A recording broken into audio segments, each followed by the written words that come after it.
हाँ जी, नेक्स्ट है अभी यूनिट ऑफ फोर्स। अभी मैंने आपसे कहा कि जो हम फोर्स को कह रहे हैं कि उसका यूनिट न्यूटन है, क्योंकि न्यूटन ने इसका आइडिया दिया। तो जब कोई साइंटिस्ट किसी चीज़ की कोई इन्वेंशन करता है ऐसी किसी क्वांटिटी की, तो उसका जो यूनिट है उस होता है उस क्वांटिटी का, वो उसके नाम के साथ एसोसिएट कर दिया जाता है। तो फोर्स का यूनिट क्या है? न्यूटन। अब फोर्स का फार्मूला आपको क्या नज़र आता है? F=ma, और यहीं से न्यूटन भी निकलेगा। ठीक है, अब मैं इसके यूनिट्स की बात करने वाली हूँ। अगर मैस का यूनिट केजी हो, ऐसा ही है, बल्कि एक्सेलरेशन का यूनिट ms-2 हो। ये चीज़ भी हम लोगों ने उसमें देखी थी, अभी शायद मैंने अभी आपको डिटेल में नहीं करवाया, लेकिन ये आपके उसमें था चैप्टर नंबर 2 के अंदर आप लोगों ने पढ़ा हुआ, वेलोसिटी के बाद जो एक्सेलरेशन है। ठीक है, अगर ये मैस का यूनिट केजी हो, एक्सेलरेशन का यूनिट ये हो, तो फोर्स का यूनिट न्यूटन बन जाता है, जिसको एन के साथ जाहिर करते हैं।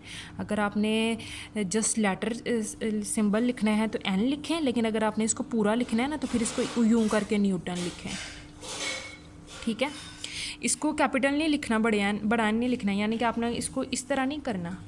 इस तरह करेंगे तो मैं क्रॉस कर दूँगी, ये ठीक है। अगर आप ऐसे करेंगी ना तो ये एक किसी का नाम बन जाएगा, किसी पर्सन नेम बन जाएगा। ठीक है, तो हमने पर्सन नेम नहीं बनाना, बल्कि हम तो क्वांटिटी का एक यूनिट बना रहे हैं जिसको न्यूटन कहेंगे। तो बड़ा लेटर, बस ये लेटर का डिफरेंस है। ठीक है, अगर आप बड़ा लेटर यूज़ करेंगे तो ये नेम को रिप्रेजेंट करेगा, और यहाँ पे ये छोटा एन है तो ये आपको वो क्वांटिटी का यूनिट बन रहा है। ठीक है, तो ये the unit of force is Newton. अब आप इसको न्यूटन को भी आप डिफ़ाइन करोगे। ठीक है, डेफिनेशन भी हम इसकी बनाएंगे न्यूटन की। और न्यूटन की डेफिनेशन कैसे बनेगी देखें। आप कहेंगे कि जब 1 kg का मैस हो और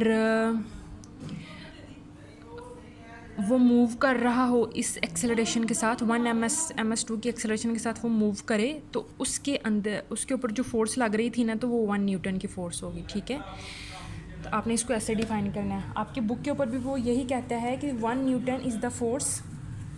1 न्यूटन वो वाली फ़ोर्स है जो पैदा होती है 1 kg मैस में, और उसको एक्सेलरेशन में उसमें पैदा करता है 1 ms-2 का।